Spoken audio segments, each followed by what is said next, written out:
فجاءت احداهما تمشي على استحياء. کچھ دیر نہ گزری تھی کہ ان دونوں عورتوں میں سے ایک عورت شرم و حیا کے ساتھ چلتی ہوئی اس کے پاس آئی. شرم و حیا کے ساتھ چلتی ہوئی اس کے پاس آئی، کیونکہ حیا ایمان کا حصہ ہے. انبیاء سب سے زیادہ با حیا ہوتے ہیں. نبی صلی اللہ علیہ وسلم پردہ نشین کنواری لڑکی سے بھی زیادہ حیا والے تھے. کہنے لگی میرے والد آپ کو بلا رہے ہیں تاکہ آپ نے ہمارے جانوروں کو جو پانی پلایا ہے اس کا اجر آپ کو دیں. انہوں نے مانگا کچھ نہیں، لیکن وہ بھی کتنے نیک لوگ تھے کہ انہوں نے بھی مفت کام لینا پسند نہیں کیا. موسیٰ علیہ السلام جب اس کے پاس پہنچے اور اپنا سارا قصہ اسے سنایا تو اس نے کہا کچھ خوف نہ کرو، اب تم ظالم لوگوں سے بچ نکلے ہو. یعنی پروٹیکشن دی. اب آپ دیکھیے مدد کیسے ہوتی. سب سے پہلے تسلی. ایک اجنبی شخص کو، ایک مسافر کو، ایک پریشان حال انسان کو سب سے پہلے کس چیز کی ضرورت ہوتی؟ کھانے پینے کی، اچھی بات کی، اچھے قول کی، ہمدردی کی. تو وہ اس کی ہمدردی کرتے ہیں. نجوت من القوم الظالمین، بالکل بے فکر ہو کے رہو، یہاں کوئی نہیں آتا تمہارے پیچھے. ان دونوں عورتوں میں سے ایک نے اپنے باپ سے کہا ابا جان اس شخص کو نوکر رکھ لیجئے. بہترین آدمی جسے آپ ملازم رکھے وہی ہو سکتا ہے جو مضبوط اور امانت دار ہو، یعنی کام بھی کر سکتا ہو، صحت مند ہو. اس کے باپ نے موسیٰ علیہ السلام سے کہا میں چاہتا ہوں کہ اپنی ان دو بیٹیوں میں سے ایک کا نکاح تمہارے ساتھ کر دوں، کیونکہ ویسے تو گھر میں نوجوان لڑکا نہیں رکھ سکتے تھے، بشرطے کہ تم 8 سال تک میرے ہاں ملازمت کرو، اور اگر 10 سال پورے کرو تو یہ تمہاری مرضی ہے. میں تم پر سختی نہیں کرنا چاہتا، تم انشاءاللہ مجھے نیک آدمی پاؤ گے. موسیٰ علیہ السلام نے جواب دیا یہ بات میرے اور آپ کے درمیان طے ہو گئی. ان دونوں مدتوں میں سے جو بھی میں پوری کر دوں اس کے بعد پھر کوئی زیادتی مجھ پر نہ ہو، یعنی پھر اس سے زیادہ نہ روکا جائے. اور جو کچھ قول و قرار ہم کر رہے ہیں اللہ اس پر نگران ہے، نگہبان ہے. نکاح ہو گیا. اب آپ دیکھیے کہ موسیٰ علیہ السلام کا یہاں تک کا کردار کیا نظر آتا ہے کہ وہ ایک ایسے مرد ہیں کہ جن کے اندر مردانگی ہے. اور وہ مردانگی کہاں نظر آتی ہے؟ ایک تو عورت کو پروٹیکٹ کرنے میں، دوسرے باحیا ہونے میں. کہ یہ نہیں کہ پانی پلا کے پیچھے ہی چل پڑے. آج تو اگر کوئی مرد کسی عورت کا کوئی کام کر دیتا ہے تو پھر کیا ہے، اس سے انڈیو ایڈوانٹیج چاہتا ہے. لیکن یہاں پر آپ دیکھیے کہ کسی قسم کی کوئی ایسی چیز نہیں، آ کے اپنے رب سے ہم کلام ہوتے ہیں. اور پھر اس کے بعد جاب ملنے لگتی ہے، اور جاب کی بہترین شرط یہ ہے کہ نکاح ہو جائے، اسے قبول کر لیتے ہیں، کیونکہ نکاح زیادہ بہتر ہے بنسبت اس کے کہ انسان کسی ایسے فتنے میں پڑے کہ جہاں ایمان سنبھالنا اور حیا قائم رکھنا مشکل ہو. اور پھر اس کے بعد جو نکاح کی ٹرمز اینڈ کنڈیشنز ہیں وہ ایک بھلے مانس شریف انسان کی طرح، نوبل مین کی طرح ان کو پورا کرتے ہیں. اور اس کے برعکس جو بے غیرت ہوتے ہیں وہ ان میں سے کوئی بھی ایک کام نہیں کرتے. تو اس لیے مرد کی غیرت اور مردانگی اس میں ہے کہ وہ واقعی اپنے رول کو سمجھے اور اس کو نبھائے جو اللہ نے بحیثیت مرد اس کے اوپر رکھا ہے، ڈالا ہے. اگر اللہ نے اس کو قوام بنایا ہے تو پھر وہ ذمہ داریاں بھی اٹھائے. وہ عورت پہ سب کچھ نہ ڈال دے بلکہ اس کو پروٹیکٹ کرے. پھر کیا ہوا؟ موسیٰ علیہ السلام نے مدت پوری کی، 8 کی بجائے 10 سال پوری کی. 10 سال بعد اب اپنے وطن واپس جانا چاہ رہے ہیں. جب موسیٰ علیہ السلام نے مدت پوری کر دی اور وہ اپنے اہل و عیال کو لے کر چلا تو طور کی جانب اس کو ایک آگ نظر آئی. اس نے اپنے گھر والوں سے کہا ٹھہرو، میں نے ایک آگ دیکھی ہے، شاید میں وہاں سے کوئی خبر لے آؤں یا اس آگ سے کوئی انگارہ ہی اٹھا لاؤں جس سے تم تاپ سکو. وہاں پہنچے تو وادی کے داہنے کنارے پر مبارک درخت میں ایک درخت سے پکارا گیا اے موسیٰ میں ہی اللہ ہوں سارے جہان والوں کا مالک. اور حکم دیا گیا کہ پھینک دے اپنی لاٹھی. جو ہی کہ موسیٰ علیہ السلام نے دیکھا کہ وہ لاٹھی سانپ کی طرح بل کھا رہی ہے تو پیٹ پھیر کر بھاگے اور اس نے مڑ کر بھی نہ دیکھا. ارشاد ہوا موسیٰ پلٹا، خوف نہ کر، تو بالکل محفوظ ہے. اپنا ہاتھ گریبان میں ڈال، چمکتا ہوا نکلے گا بغیر کسی تکلیف کے. اور خوف سے بچنے کے لیے اپنا بازو بھینچ لے. خوف سے بچنے کے لیے اپنا بازو بھینچ لے. یہ 2 روشن نشانیاں ہیں تیرے رب کی طرف سے فرعون اور اس کے درباریوں کے سامنے پیش کرنے کے لیے. وہ بڑے نافرمان لوگ ہیں. موسیٰ علیہ السلام نے عرض کیا میرے آقا میں تو ان کا ایک آدمی قتل کر چکا ہوں، ڈرتا ہوں کہ مجھے مار ڈالیں گے، اور میرا بھائی ہارون مجھ سے زیادہ زبان آور ہے. اسے میرے ساتھ مددگار کے طور پر بھیج دیجئے تاکہ وہ میری تائید کرے، مجھے اندیشہ ہے کہ وہ لوگ مجھے جھٹلائیں گے۔ فرمایا ہم تیرے بھائی کے ذریعے سے تیرا ہاتھ مضبوط کریں گے اور تم دونوں کو ایسی سطوت بخشیں گے کہ وہ تمہارا کچھ نہ بگاڑ سکیں گے۔ سبحان اللہ، اللہ کس طرح اپنے بندوں کی تائید کرتا ہے، کیسے مدد کرتا ہے، کیسے ان کا رعب دوسروں کے دلوں میں ڈال دیتا ہے۔ لیکن اس کے لیے کچھ کوالٹیز ہونی چاہیے، اللہ کی اطاعت اور فرما برداری کی، خالص اس کے لیے عمل کرنے والے انسان ہونا چاہیے۔ ہماری نشانیوں کے زور سے غلبہ تمہارا اور تمہارے پیروکاروں ہی کا ہوگا۔ پھر جب موسیٰ علیہ السلام ان لوگوں کے پاس ہماری کھلی نشانیاں لے کر پہنچے تو انہوں نے کہا کہ یہ کچھ نہیں مگر بناوٹی جادو، اور یہ باتیں تو ہم نے اپنے باپ دادا سے کبھی سنی ہی نہیں تھی، یعنی جھٹلا دیا۔ موسیٰ علیہ السلام نے جواب دیا، میرا رب اس شخص کے حال سے خوب واقف ہے جو اس کی طرف ہدایت لے کر آیا، اور وہی بہتر جانتا ہے کہ آخر انجام کس کا اچھا ہونا ہے۔ حق یہ ہے کہ ظالم کبھی فلاح نہیں پاتے۔ وقال فرعون یا ایھا الملأ ما علمت لکم من الہ غیری، اور فرعون نے کہا اے اہل دربار، میں تو اپنے سوا تمہارے لیے کسی کو الہ نہیں جانتا۔ حامان ذرا اینٹیں پکوا کر میرے لیے ایک اونچی عمارت تو بنواؤ، شاید کہ اس پر چڑھ کر میں موسیٰ کے خدا کو دیکھ سکوں، میں تو اسے جھوٹا سمجھتا ہوں۔ اس نے اور اس کے لشکروں نے زمین میں بغیر کسی حق کے اپنی بڑائی کا گھمنڈ کیا اور سمجھے کہ انہیں کبھی ہماری طرف پلٹنا نہیں۔ آخر کار ہم نے اسے اور اس کے لشکروں کو پکڑا اور سمندر میں پھینک دیا۔ اب دیکھ لو کہ ان ظالموں کا کیسا انجام ہوا۔ ہم نے انہیں جہنم کی طرف دعوت دینے والا پیش رو بنا دیا، اور قیامت کے روز وہ کہیں سے کوئی مدد نہ پا سکیں گے۔ ہم نے اس دنیا میں ان کے پیچھے لعنت لگا دی، اور قیامت کے روز وہ بڑی قباحت میں مبتلا ہوں گے۔ حذیفہ رضی اللہ تعالیٰ عنہ کہتے ہیں کہ نبی صلی اللہ علیہ وسلم نے فرمایا، ایسے لوگ پیدا ہوں گے جو میرے طریقے کے علاوہ کسی دوسرے طریقے کو اختیار کر لیں گے، تم ان میں اچھی اور بری دونوں چیزیں دیکھو گے۔ میں نے کہا کیا اس خیر کے بعد کوئی شر آئے گا؟ آپ نے فرمایا ہاں، جہنم کی طرف بلانے والے لوگ ہوں گے، جو شخص ان کی بات مانے گا اسے جہنم میں پھینک دیا جائے گا۔ میں نے عرض کیا کہ اے اللہ کے رسول، ہمیں ان کے اوصاف بتا دیجئے۔ آپ نے فرمایا وہ لوگ ہماری ہی قوم سے ہوں گے، ہماری زبان بولیں گے۔ میں نے پوچھا اگر مجھے ان کا یہ زمانہ ملے تو آپ مجھے کیا حکم دیتے ہیں؟ آپ نے فرمایا مسلمانوں کی جماعت اور ان کے امام کو لازم پکڑنا۔ میں نے کہا اگر ان کی جماعت نہ ہو اور نہ کوئی امام ہو؟ آپ نے فرمایا پھر سب فرقوں سے الگ رہنا، اگرچہ تجھے کسی درخت کی جڑ چبانی پڑے، حتیٰ کہ تجھے اسی حال میں موت آ جائے، یعنی کسی بھی گمراہ کن لیڈر کے پیچھے نہ لگنا، ورنہ قیامت کے دن بھی اسی کے ساتھ ہوگی، جیسے قوم فرعون جو ہے وہ اپنے لیڈر کے ساتھ ہوگی۔ معاویہ بن ابو سفیان کہتے ہیں میں نے رسول اللہ صلی اللہ علیہ وسلم کو فرماتے ہوئے سنا، ایسے امراء بھی ہوں گے کہ ان کی ہیبت کی وجہ سے ان کی بات کو رد نہیں کیا جا سکے گا، وہ بزور آگ میں گھسیں گے اور ایک دوسرے کے نقش قدم پر چلیں گے۔ تو اس سے پتہ چلتا ہے کہ کسی کو بھی فالو کرنے سے پہلے خوب اچھی طرح جانچ کر لیں کہ ایسا شخص کا اپنا اخلاق، دین اور ایمان کیا ہے اور اس کی دعوت کیا ہے۔ کیا وہ پیورلی خالصتاً قرآن و سنت کی دعوت دیتا ہے یا ادھر ادھر اپنے من گڑت خیالات اور بہت سے فلسفے بھی اس میں داخل کر رکھے ہیں؟ کیونکہ بعض اوقات دنیاوی باتیں بہت خوبصورت خوشنما لگتی ہیں لیکن اس سے دین میں بدعات کا اندیشہ ہوتا ہے۔ تو دین کو اسی طرح سمجھیے جیسے اللہ اور اس کے رسول صلی اللہ علیہ وسلم نے سمجھا دیا۔ وَلَقَدْ آتَيْنَا مُوسَى الْكِتَابَ مِن بَعْدِ مَا أَهْلَكْنَا الْقُرُونَ الْأُولَى بَصَائِرَ لِلنَّاسِ وَهُدًى وَرَحْمَةً لَعَلَّهُمْ يَتَذَكَّرُونَ۔ پچھلی نسلوں کو ہلاک کرنے کے بعد ہم نے موسیٰ علیہ السلام کو کتاب عطا کی، لوگوں کے لیے بصیرتوں کا سامان بنا کر، ہدایت اور رحمت بنا کر، تاکہ شاید لوگ اس سے سبق حاصل کریں۔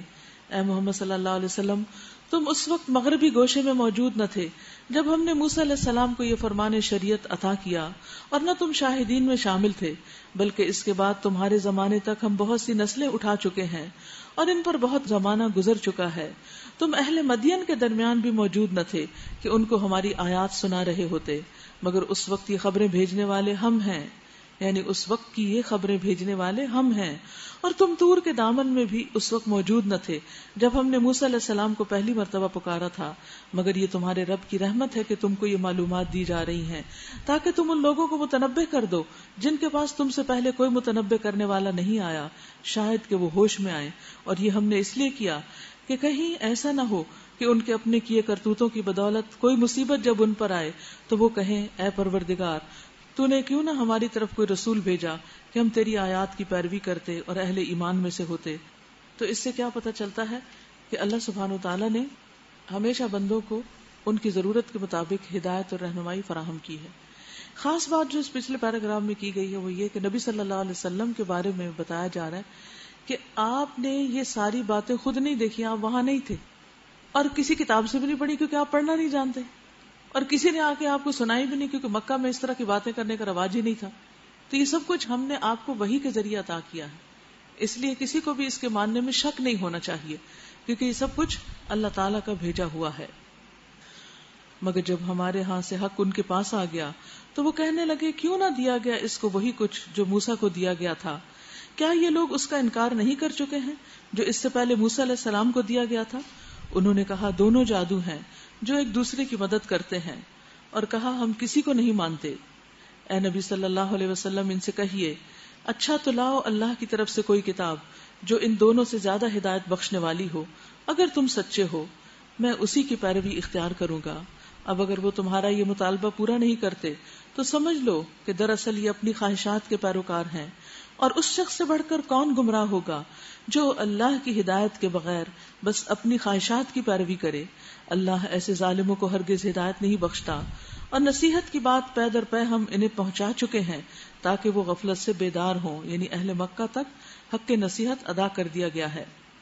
جن لوگوں کو اس سے پہلے ہم نے کتاب دی تھی وہ اس قرآن پر ایمان لاتے ہیں, اور جب یہ ان کو سنایا جاتا ہے تو وہ کہتے ہیں کہ ہم اس پر ایمان لائے, یہ واقعی حق ہے ہمارے رب کی طرف سے ہے, ہم تو پہلے سے ہی مسلم ہیں. اولئک یؤتون اجرہم مرتین, یہ وہ لوگ ہیں جنہیں ان کا اجر 2 بار دیا جائے گا, یعنی جو شخص اہل کتاب میں سے ہو اور پھر اس نبی پر بھی ایمان لے آئے اس کا اجر 2 ہے, بوجہ اس ثابت قدمی کے جو انہوں نے دکھائی. وہ برائی کو بھلائی سے دفع کرتے ہیں, اور جو کچھ رزق ہم نے انہیں دیا ہے اس میں سے خرچ کرتے ہیں. اور جب انہوں نے بےہودہ بات سنی تو یہ کہہ کر کنارہ کش ہو گئے کہ ہمارے اعمال ہمارے لیے اور تمہارے اعمال تمہارے لیے, تم کو سلام ہے, ہم جاہلوں کا سا طریقہ اختیار نہیں کرنا چاہتے. اے نبی صلی اللہ علیہ وسلم آپ جسے چاہیں ہدایت نہیں دے سکتے, مگر اللہ جسے چاہتا ہے ہدایت دیتا ہے, اور وہ لوگوں کو خوب جانتا ہے جو ہدایت قبول کرنے والے ہیں. اس میں ایک گروہ کی طرف اشارہ کیا گیا ہے جو ایتھوپیا سے مکہ میں آیا, اور مشرکین مکہ حسب معمول اس کو ورغلانے لگ گئے, لیکن وہ ان کی کسی بات میں نہیں آئے اور حق کو انہوں نے حق مانا اور حق کے راستہ اختیار کیا, تو ان کی تعریف کی گئی ہے یہاں. وہ کہتے ہیں اگر تمہارے ساتھ اس ہدایت کی پیروی کر لیں تو اپنی زمین سے اچک لیے جائیں گے. اولم نمکن لہم حرما آمنا, کیا یہ واقعہ نہیں ہے کہ ہم نے ایک پرامن حرم کو ان کے لیے جائے قیام بنا دیا جس کی طرف ہر طرح کے ثمرات کھینچے چلے آتے ہیں ہماری طرف سے رزق کے طور پر, مگر ان میں سے اکثر لوگ جانتے نہیں ہیں. اور کتنی ہی بستیاں ہم تباہ کر چکے ہیں جن کے لوگ اپنی معیشت پر اترا گئے تھے کہ ہم اکنامک فورس ہیں, ہم فائنینشلی بہت اسٹرانگ ہیں اور ہم دنیا کو کانکر کر سکتے ہیں اس بنا پر, یعنی ساری دنیا کی معیشت کے سوتے ہمارے ہاتھ میں ہیں. تو اللہ تعالیٰ فرماتے ہیں کہ پہلے دور میں بھی ایسا ہو چکا کہ اللہ تعالیٰ نے ایسے لوگوں کو ہلاک کیا.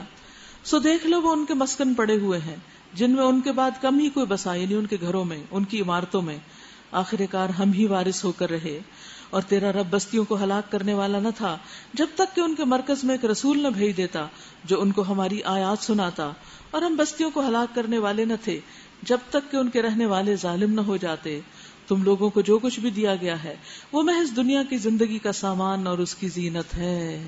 جو کچھ بھی ہے ہمارے پاس, اور جو کچھ اللہ کے پاس ہے وہ اس سے بہتر اور باقی تر ہے. کیا تم لوگ عقل سے کام نہیں لیتے کہ اس کے حصول کے لیے زیادہ محنت کرو؟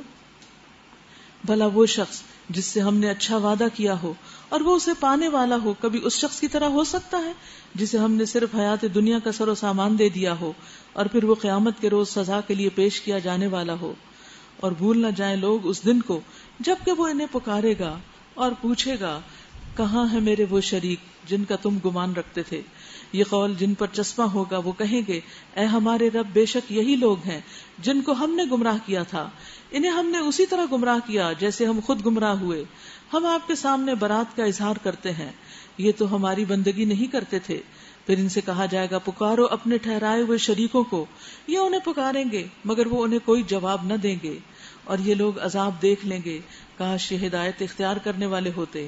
اور فراموش نہ کریں یہ لوگ وہ دن جب کہ وہ ان کو پکارے گا، یعنی قیامت کا دن جس میں سب کو پکارا جائے گا، اور پوچھے گا کہ جو رسول بھیجے گئے تھے انہیں تم نے کیا جواب دیا۔ اس وقت کوئی جواب ان کو نہ سوجھے گا، اور نہ یہ آپس میں ایک دوسرے سے پوچھ ہی سکیں گے۔ البتہ جس نے آج توبہ کر لی اور ایمان لے آیا اور نیک عمل کیے، وہی یہ توقع کر سکتا ہے کہ وہاں فلاح پانے والوں میں سے ہو۔ تیرا رب پیدا کرتا ہے جو کچھ چاہتا ہے، اور خود ہی اپنے کام کے لیے جسے چاہتا ہے منتخب کر لیتا ہے۔ انتخاب ان لوگوں کے کرنے کا کام نہیں، کیونکہ وہ کیا چاہتے تھے کہ پیغمبر ہماری مرضی سے سلیکٹ کیا جائے۔ اللہ پاک ہے اور بہت بالا و برتر اس شرک سے جو یہ لوگ کرتے ہیں۔ وَرَبُّكَ يَعْلَمُ مَا تُكِنُّ صُدُورُهُمْ وَمَا يُعْلِنُونَ، تیرا رب جانتا ہے جو کچھ یہ دلوں میں چھپائے ہوئے ہیں اور جو کچھ یہ ظاہر کرتے ہیں۔ وَهُوَ اللَّهُ لَا إِلَٰهَ إِلَّا هُوَ، وہی ایک اللہ ہے جس کے سوا کوئی عبادت کا مستحق نہیں۔ لَهُ الْحَمْدُ فِي الْأُولَىٰ وَالْآخِرَةِ، اسی کے لیے حمد ہے دنیا میں بھی اور آخرت میں بھی۔ وَلَهُ الْحُكْمُ، اور حکم بھی اسی کا چلتا ہے۔ وَإِلَيْهِ تُرْجَعُونَ، اور اسی کی طرف تم سب پلٹائے جانے والے ہو۔ یعنی انسان کو ہمیشہ یاد رکھنا چاہیے کہ جس رب نے پیدا کیا واپس اٹھانا بھی اسی کا حق ہے اور وہی سمیٹے گا۔ اے نبی صلی اللہ علیہ وسلم، ان سے کہیے کبھی تم لوگوں نے غور کیا کہ اگر اللہ تعالیٰ قیامت تک تم پر ہمیشہ کے لیے رات طاری کر دے، کبھی سورج نکلے ہی نہ، تو اللہ کے سوا وہ کون سا معبود ہے جو تمہیں روشنی لا دے؟ کیا تم سنتے نہیں ہو؟ ان سے پوچھو کبھی تم نے سوچا کہ اگر اللہ قیامت تک تم پر ہمیشہ کے لیے دن طاری کر دے تو اللہ کے سوا وہ کون سا معبود ہے جو تمہیں رات لا دے تاکہ اس میں تم سکون حاصل کر سکو؟ کیا تم کو سوچتا نہیں؟ یہ اسی کی رحمت ہے کہ اس نے تمہارے لیے رات اور دن بنائے تاکہ تم رات میں سکون حاصل کرو اور دن کو اپنے رب کا فضل تلاش کرو، شاید کہ تم شکر گزار بنو۔ وہ دن جب کہ وہ انہیں پکارے گا، پھر پوچھے گا کہاں ہے میرے وہ شریک جن کا تم گمان رکھتے تھے، اور ہم ہر امت میں سے ایک گواہ نکال لائیں گے۔ پھر کہیں گے لاؤ اپنی دلیل۔ اس وقت انہیں معلوم ہو جائے گا کہ حق اللہ کی طرف ہے، اور گم ہو جائیں گے ان کے وہ سارے جھوٹ جو انہوں نے گھڑ رکھے تھے۔ اس سے کیا پتہ چلتا ہے؟ دو تین باتیں پتہ چل رہی ہیں۔ ایک تو ان آیات میں پتہ چلتا ہے کہ ساری تعریف اللہ تعالیٰ کے لیے ہے جس نے یہ سب کچھ بنایا، یہ سارا نظام قائم کیا۔ اور حقیقت یہ ہے کہ جب بندہ اللہ کی تعریف کرتا ہے تو حدیث میں آتا ہے کہ ہم سے بڑھ کر کوئی چیز اللہ کو زیادہ پیاری نہیں، یعنی اللہ سبحانہ وتعالیٰ سب زیادہ اس بات کے حقدار ہیں اور پسند کرتے ہیں کہ ان کی تعریف کی جائے، کیونکہ وہی تعریف کے لائق ہے۔ اہل جنت کے سانس میں تحمید جاری ہو جائے گی، جیسے ہم سانس لیتے ہیں نا، تو اہل جنت اسی طرح ہر وقت اللہ کی تعریف کرتے رہیں گے، یعنی ایسے تحمید سکھا دی جائے گی۔ یعنی اب دیکھیں نا، ہم کھا رہے ہوتے، پی رہے ہوتے، سب کچھ کر رہے ہوتے ہیں اور ساتھ سانس لے رہے ہوتے ہیں، تو جنت میں بھی اسی طرح سب چیزوں کو انجوائے کر رہے ہوں گے اور ساتھ ساتھ تسبیح کر رہے ہوں گے، یعنی تحمید کر رہے ہوں گے۔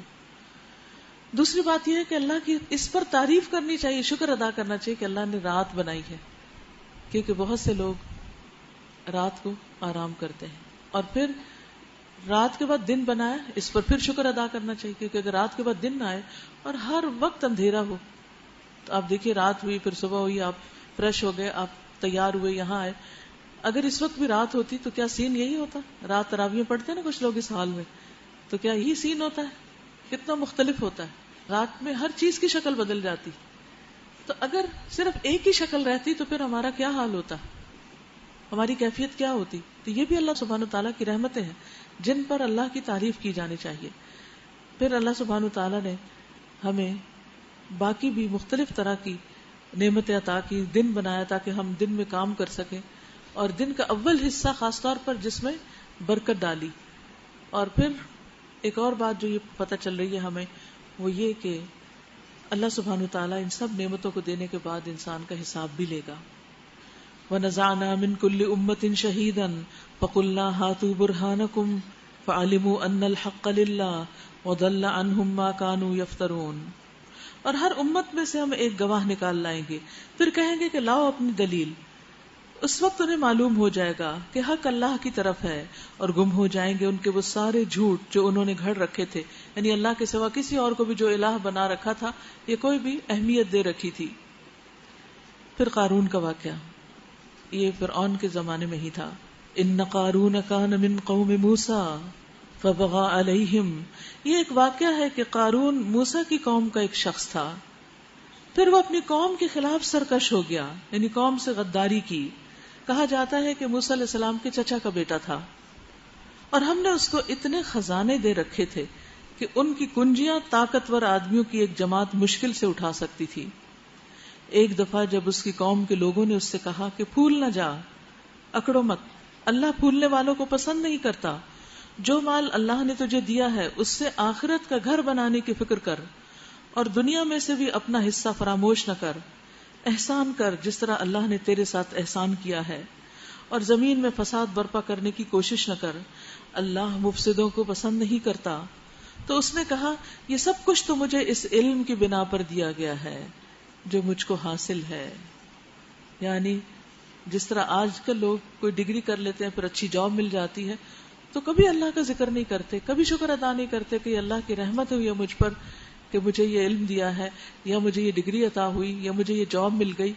ہمیشہ اپنی قابلیت اور اپنے کارنامے بتاتے ہیں کہ کس طرح وہ عروج اور ترقی کے یہ منازل طے کر کے یہاں تک پہنچے ہیں۔ کیا اس کو یہ علم نہ تھا کہ اللہ اس سے پہلے بہت سے ایسے لوگوں کو ہلاک کر چکا ہے جو اس سے زیادہ قوت اور جمعیت رکھتے تھے؟ یعنی یہ کیوں اس چیز پر اکڑ رہا ہے کہ اس کے پاس مال کی وجہ سے بہت طاقت آ چکی ہے؟ اس سے پہلے لوگوں کے پاس اس سے بھی زیادہ بہت کچھ تھا، لیکن اللہ کی پکڑ سے کوئی چیز انہیں نہ بچا سکی، تو یہ کہاں بھاگ سکتے ہیں؟ مجرموں سے تو ان کے گناہ پوچھے نہیں جاتے، یعنی وہ تو ہمیشہ یہی سمجھتے ہیں کہ ہم بہت اچھا کرتے ہیں۔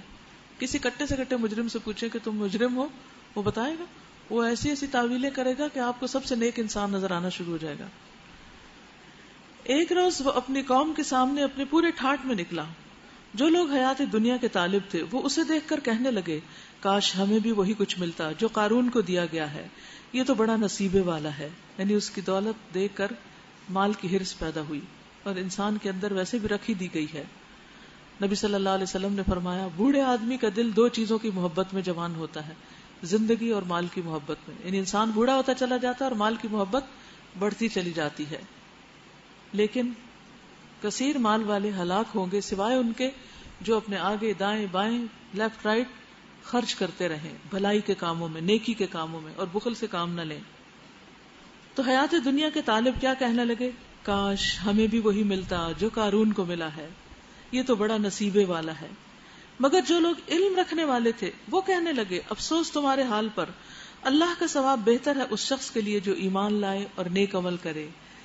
اب یہ ہوتا ہے علم، اور یہ ہے علم کا فائدہ کہ جس میں انسان کو فوراً ایسی سچویشن میں یاد آ جائے کہ اس کو کرنا کیا ہے۔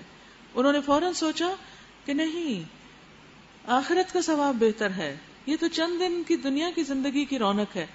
ہم میں سے کتنے لوگوں نے جنہوں نے قرآن پڑھ لیا اور علم حاصل کر لیا، دنیا میں اپنے سے آگے کسی کو دیکھ کر یہی خیال آتا ہو؟ یہی خیال آنا چاہیے، دنیاوی چیزوں سے متاثر نہیں ہونا چاہیے، اس کے پیچھے گم نہیں ہو جانا چاہیے۔ اور یہ دولت نہیں ملتی مگر صبر کرنے والوں کو۔ آخر کار ہم نے اسے اور اس کے گھر کو زمین میں دھنسا دیا، پھر کوئی اس کے حامیوں کا گروہ نہ تھا جو اللہ کے مقابلے میں اس کی مدد کو آتا، یعنی کوئی بھی اسے ڈوبنے سے بچا نہ سکا، نہ وہ خود ہی اپنی مدد آپ کر سکا، دھنسنے سے نہ بچا سکا۔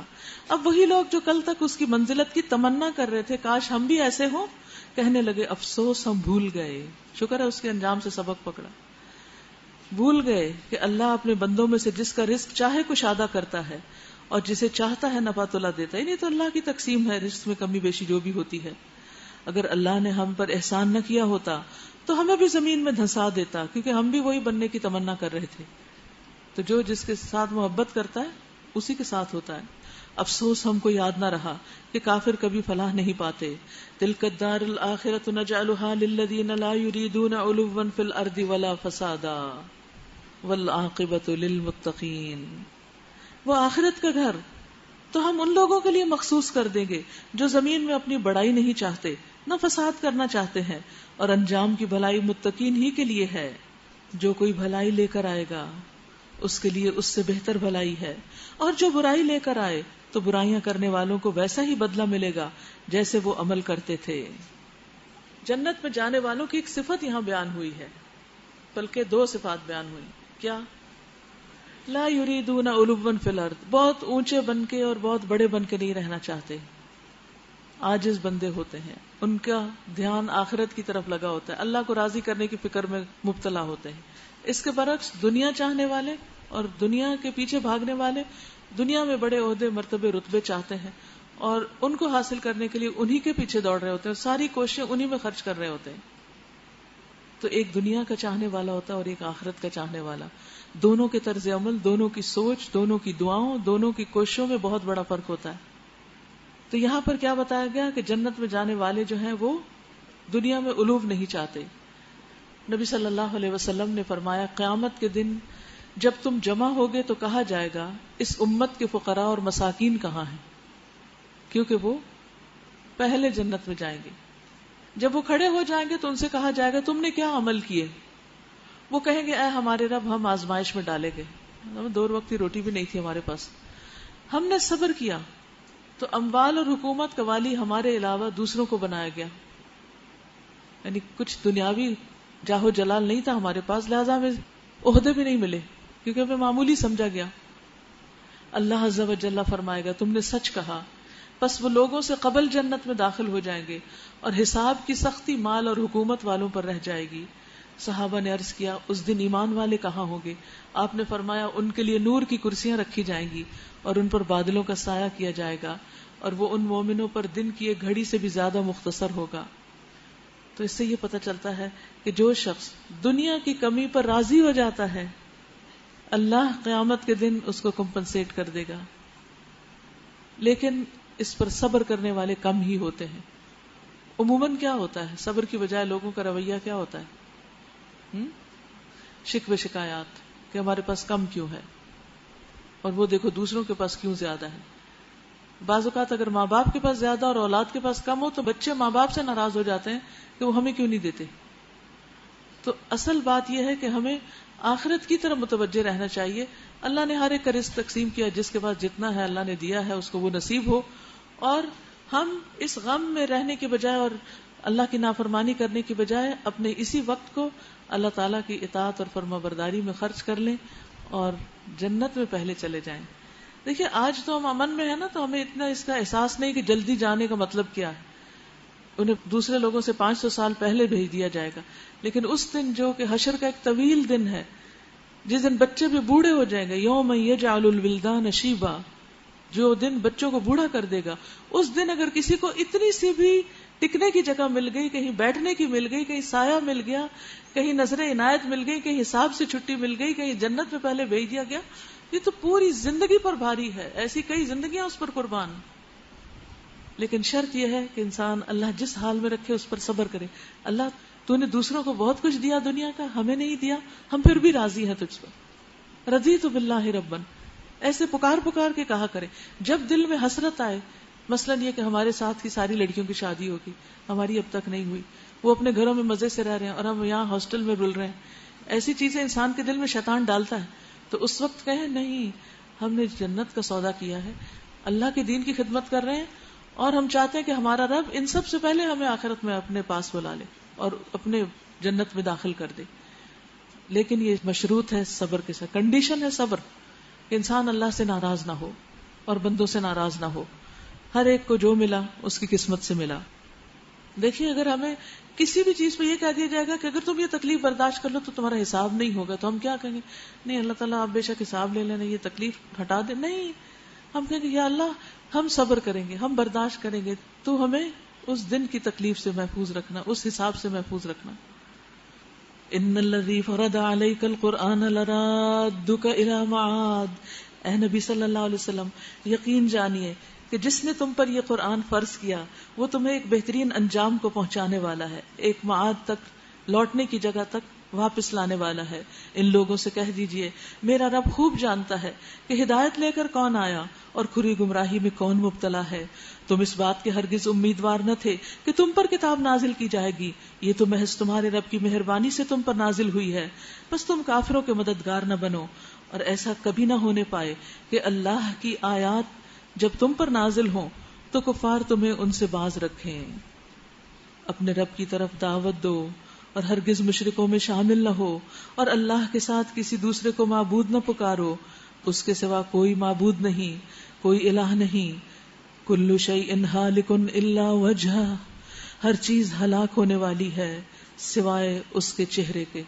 یہاں ترجمہ ٹھیک کر لیجئے، فرما روائی اسی کی ہے اور اسی کی طرف تم سب پلٹائے جانے والے ہو. جیسے سورۃ الرحمن میں بھی آتا نا، کل من علیہا فان ویبقى وجہ ربک ذو الجلال والاکرام.